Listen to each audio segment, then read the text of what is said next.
Hello and welcome to the Capital Conversation with me, Michael Heyman. Now, they say you have to walk a mile in someone else's shoes to know their story. Well, the story of the former footwear entrepreneur Julia Elliott-Brown is about staring failure in the face and coming back to tell the tale. And it's helped to define a new mission to supercharge the prospects of budding female entrepreneurs. She's here to tell us more. Julia, welcome to the show. Hi, Michael. I think you must be a great guest. We've never had mugs on the show before, but... feel very honoured. Well, we're thrilled that the red carpet has been rolled out. Now, listen, great to have you on the show. Tell us more about the business story. Let's start with Upper Street. A lot of people know about that story, a lot of people don't. So give us a little sense of that part of your journey. So Upper Street was a website where you could design your own shoes. It's a business I started with my sister back in 2010. And our ambition really was to enable customers all over the world to be able to have the shoes that they dreamed of. They could choose the style of the shoe, the heel height, the embellishments, all the colours and materials, and within a few weeks have them ordered and delivered right to their door. So totally bespoke to yourself? Totally bespoke, but actually it was mass customisation. It was enabling anybody around the world to be able to do that. And for quite a while, it looked like it was going pretty well. Yeah, we had a lot of success with that business. We grew from literally nothing, where we were doing it kind of in our own bedrooms. I mean, I have lots of memories of kind of packing shoes into boxes and taking them to the post office, through to bringing on our first members of the team, moving into our first office, getting funding for the business, growing, loads of great press coverage, loads of celebrity customers, and yeah, for 7 years we had lots and lots of success. And what was it like working with your sister? I loved it, actually. I mean, my sister Katie lives in Hong Kong. So it was a perfect setup, really, because I ran the UK. Didn't have to see each other. I didn't have to see Skype was our best friend. And I ran the business in the UK, and my sister ran all the production and operations side of things. So in many ways it was great, because we got to talk to each other all the time. We know each other really well. We're like best friends, and we got on really well. But there were some downsides to that. I think one of the things was we forgot to be sisters at one point. You know, we were talking about the business exclusively. It was all consuming. So that's the cost of, you might lose some of those family bonds. Yeah, that was quite tough. So I think, in fact, when we got our first major round of funding, my sister decided to step out of the business and spend time with her children. And I think that was great, because she stayed on as a non-exec. So we still had that contact, but it meant that we could get back to being sisters. But there was a point, and I read you described it like this, that I felt like the captain of the Titanic with the iceberg looming rapidly.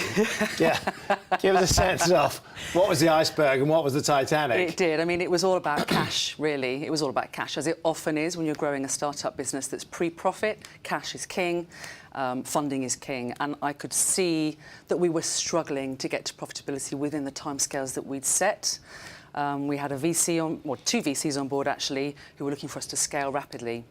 And it was really challenging, and the business wasn't moving out of its successful niche into the mainstream as fast as we needed it to. So how soon did you know that iceberg was looming?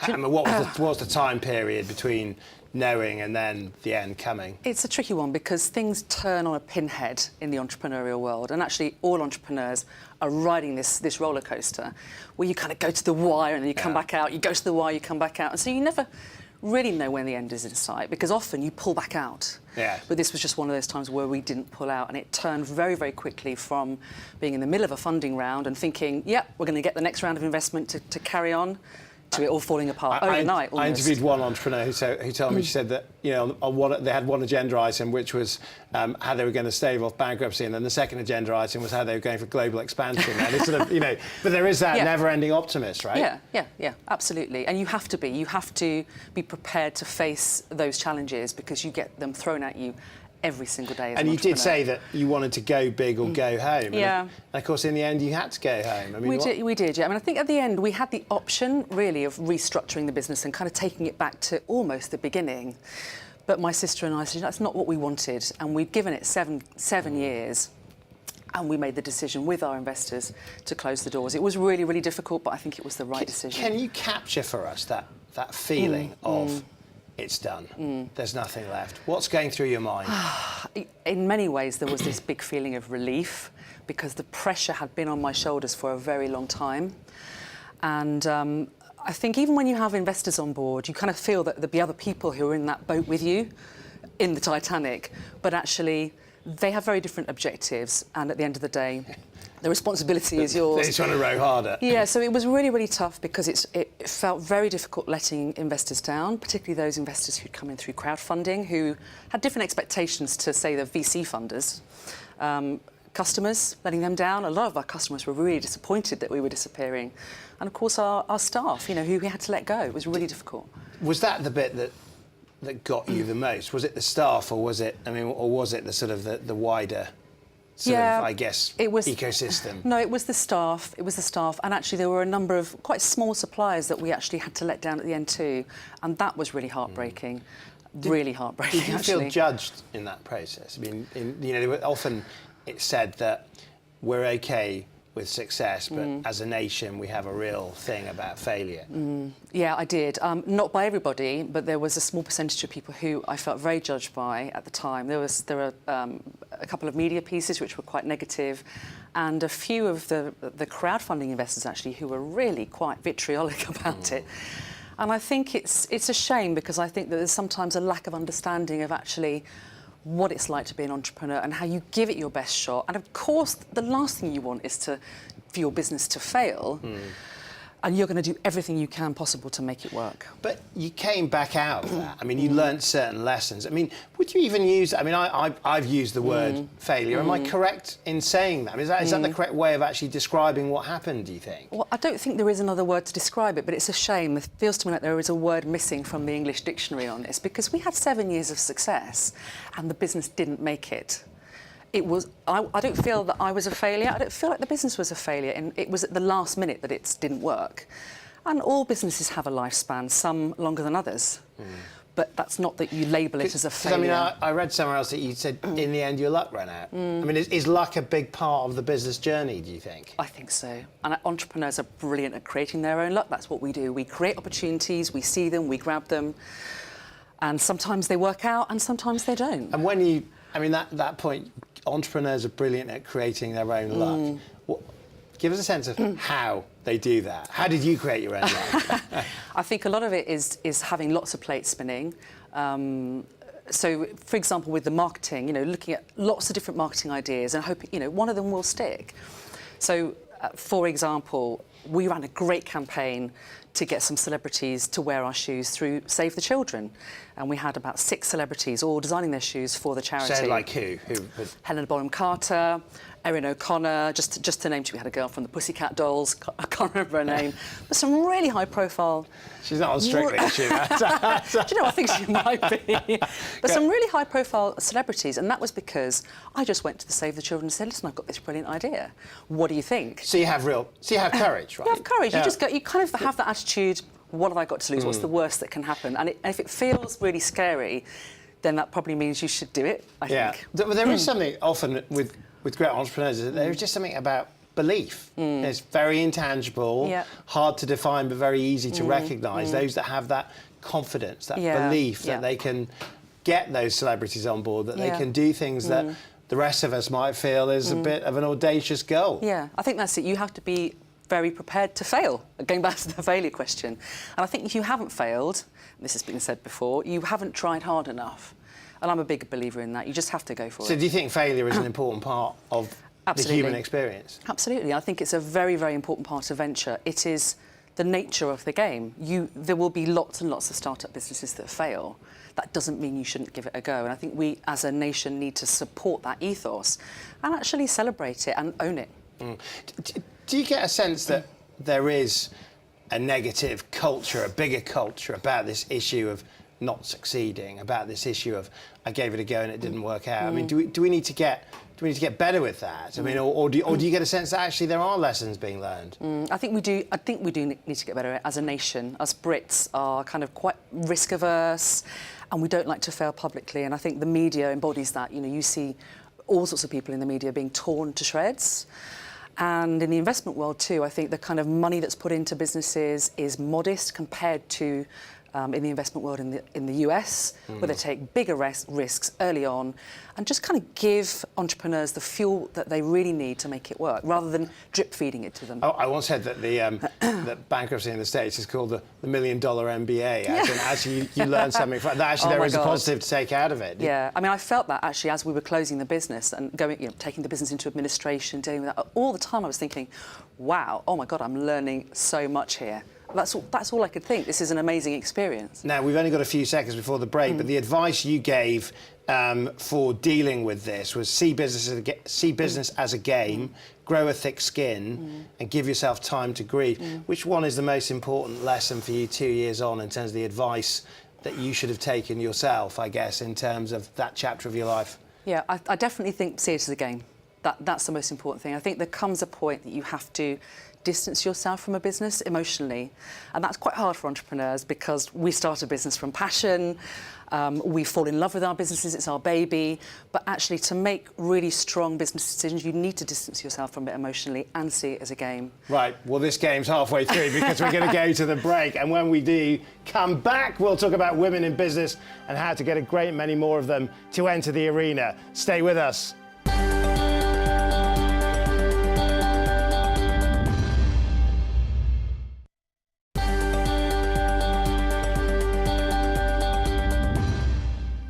Welcome back. My guest today is the equity funding expert and mentor, Julia Elliott-Brown. Now, Julia, before the break, we talked about your first business, but you've now got a new organisation, Enter the Arena. Tell us a little bit about that. That's right. Well, I set up Enter the Arena probably about a month after I closed the doors on the last business. And really, I saw a need in the market for women entrepreneurs like me to have proper support when they're going out and raising finance from investors. Because when I was raising finance, I felt in a really lonely place. I didn't know where to turn. The kind of advice around didn't seem to understand me as an entrepreneur and what I needed. And so that's why I set up Enter the Arena. So the role is women entrepreneurs, Yep. how they get the finance, Yeah. and how they grow their business. Yeah, yeah. Now, obviously, the Enter the Arena, I believe, is a Teddy Roosevelt phrase about courage, about how you gain it, face it. Was that the idea? Was that the sort of where you got the inspiration from? Very much so. It's all about, if you want to scale your business, the chances are you need funding to do so, and you're not going to be able to do it unless you actually step out into the arena and play the game. And it's one of the issues I see with a lot of women entrepreneurs is that they're afraid. They're afraid of failure. They're afraid of entering into this very male-dominated investment world. Is that it? Is it the fact of, because obviously there's a lot more female startups now. Is it just this issue about access to funding and it being a very male environment? I think so. I mean, it's a multifaceted issue, really. There's definitely a confidence issue.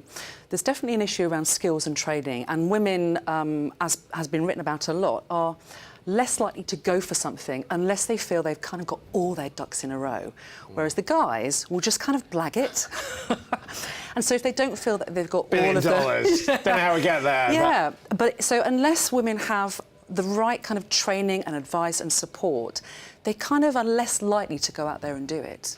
And so I think it's really, really important that we provide them with that training, the skills, and the mindset and confidence to be able to go out there and do it. Do you get a sense of why that is the case? Because a lot of women entrepreneurs that I meet they're not timid. They're very go-getting. But what stops the difference between a lot of female-led startups becoming those scale-ups, those success stories that we want to read about and celebrate? I think, again, a number of challenges. Sometimes the businesses that women set up are not necessarily matched to the majority of what the investment community is looking for, which is always tech. So there's an issue there about finding the right kind of investors for women, for sure. A lot of that confidence is conditioned, and even those women who appear to be super confident, underneath it all, have had a lot of messages drummed into them throughout their lives around fear of failure, about playing nice, about not stepping forward and making a fuss. I think also there are lots of stories that you hear about the gender bias that does operate within the investment industry, and that's off-putting. Is it getting better, or do you think it's just as it always was? I think there is a lot of noise around it at the moment. I think people are becoming more aware that there is a big gap between the investment that goes to women and the investment that goes to men. So only 2.7% of venture funding goes to female-led businesses. 2.7%. It's shocking. Unfortunately, we're not seeing those numbers move. But what we're seeing is more awareness of the issue. And we're starting to see the investment community kind of sitting up and kind of going, what can we be doing about this issue? It's not yet at the point where they're being forced to publish their diversity stats. There is no mandate, but they're starting to be open and honest about it. Because one way of looking at this is there's a tremendous opportunity that is being missed. Another way is that there's an obligation that's not being fulfilled. What do you think this is? Opportunity or obligation when it comes to the funders, when it comes to the money people? Well, I mean, the stats prove that women-led businesses give a 6% better return on investment for investors. So you would think that the market would be correcting itself because there is an opportunity there. And because women have been overlooked, there are so many great businesses out there that are not getting funding. So those investors that are making an effort to reach out to female entrepreneurs, to be inclusive, those investors that are looking at their decision-making process and questioning the gender bias that is within it, are the ones that will find those opportunities. So I think it should be about discovering opportunities rather than it being a mandate. Right, That's okay. my view. And when you're coaching entrepreneurs, when you're looking at this issue about I've got to go out there, I've got to pitch to a potential investor, give us a sense of some of the tips. I mean, I know you might want to charge us for that, but I mean, give us a sense of actually what's some of the advice, what are some of the things, the hurdles that entrepreneurs need to get over? Yeah, I mean, some of it is about breaking down the myths so that they don't go in with a fear of that kind of being treated with gender bias or fear of failure. So it's about breaking down those myths. But for many women entrepreneurs, it's about learning to speak the language of investors. And so we're back to the game. We're back to the game. So it's about understanding how investors think, their mindset, and talking to investors so that we show them the outcomes that we can deliver. So to give you an example, investors are looking for one thing, really. Profit. They're looking for a return on their investment, right? And so all the communication that female entrepreneurs need to do needs to match with that. And particularly women entrepreneurs need to get better at the numbers, the facts, the figures, and show investors how their business is going to scale and how they're going to make money for them. Do you worry that the advice is therefore for women to become more male, play the male game? I mean, isn't the responsibility for investors to actually see that there is this wonderful diversity in the economy, opportunity, which means they've got to step out also? I think there's a little bit of both. I don't believe that women entrepreneurs should go out there and try to do it like the guys, because actually what investors love is the fact that female entrepreneurs are really honest and have a great amount of integrity with their projections.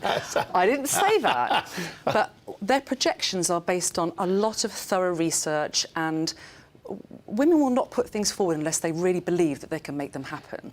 So there is a lot of integrity there. And it's very interesting. I had one of my clients phone me up and said, oh my God, one of these potential investors just said to me, I think you've got female founder syndrome. And she was really upset about it. So what's the syndrome? The syndrome was, you're not thinking big enough. Not thinking big enough, right? And she was really upset about it. But a week later, the investor came back and said, you know what, I've been thinking about this. And he said, I think that female founder syndrome is a good thing because I've actually had a look at your numbers and I can see that they're based on something which is actually quite likely to happen. But real. But it's real. It's real, and that's a good thing. Yeah. But one other take of that is that it sounds a bit less ambitious. I think there is a bit of that. I think women do need to be encouraged to think bigger. You know, if you say to a female entrepreneur, how big could this business be in 3-5 years' time? They might say, I want to get this business to 5 million. Ask a guy the same question, the chances are they might say 50 million. 50 million. I think there's somewhere in the middle. So I think there's room for both the genders so you should to kind of divide the sum. Yeah, but I think to answer your question as well about should the investment community be doing more to operate in the way that understands the female entrepreneur. Yes, I think that's true. And I think we need more women in the investment community. Only 5% of venture capital partners are women. Maybe only about 12% of angel investors are women. And so you need much more diversity going on at that end of the scale too to get this proper communication going. So we had the asset manager Helena Morrissey on the show a few months ago, and she made the point that it's actually a great time now to be a woman in business. Things are changing, that actually there are opportunities that past generations have only dreamt of. I mean, is that a kind of analysis, a description of the environment for being a woman in business that you share, or do you think actually there are still many more hurdles to jump? I think it's getting better. I do think there are many more hurdles to jump, but almost every week now I hear about a new investment fund being set up just to invest in female founders, another kind of accelerator which is just focused on supporting women, and this is great. There is a lot going on. You're a fan of crowdfunding, aren't you, in terms of being the new way of investing, but you've talked about it as almost being this new democracy, this way of actually liberating finance to put into female-led business. How does that happen? Yeah, I think it works on both sides. So for the entrepreneur, it's just a little bit less intimidating. So you can kind of create a crowdfunding campaign and kind of run it from your desk. You haven't got to go and pitch to rooms full of men in suits anymore, which is great. And you lead it with a video, so women are great at telling their stories and putting themselves out there. So it's a really nice, safe environment, really, to put your pitch forward. And women are great at crowdfunding. The Crowdcube, which is one of the biggest platforms, get a 75% success rate for women-led businesses compared to a 55% success rate for the guys. Do you know what the analysis is of the investors? Do more women tend to invest in female-led businesses? They do, and also there are more women investors on the crowdfunding platforms because, again, it's just easier. You can invest as little as £10. You can do it from the comfort of your sofa. And that, it just is very, very easy to do. You haven't got to be part of a boys' club down at the golf club, you know, talking about investment opportunities. You can be an average person and invest. And I love investing in crowdfunding businesses, and I only ever invest in female-led businesses because it's what I believe in. And I sit on my sofa every month and think, oh, which businesses am I going to invest in? And it's really fun. Now, you said your greatest fear was not having given it my very best shot. What does that mean to you? And have you given it your best shot yet? Oh, there's always more to come, Michael. There's always more to come. I mean, for me, I've been doing Enter the Arena for 3 years now, so I've supported thousands of women through the masterclasses that I run, the workshops I run, and through the coaching programme that I run. But there are so many more women to reach, and so I'm now starting to think about how do I scale this business further, which is going to be interesting. So I haven't given it my best shot yet. I give it my best shot every day, but there is a lot more to come. So the best is yet to come, Juliet. We're going to have to leave it there. Thanks very much for coming on to the show. And that's all we have time for this week. And a big thank you to my guest, Julia Elliott-Brown, and her inspirational story about the lows and the highs of a life in business. It's proof positive that sometimes when you think you've lost, you're actually a lot closer to winning.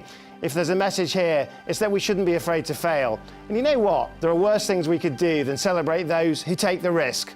I'll see you next time on The Capital Conversation.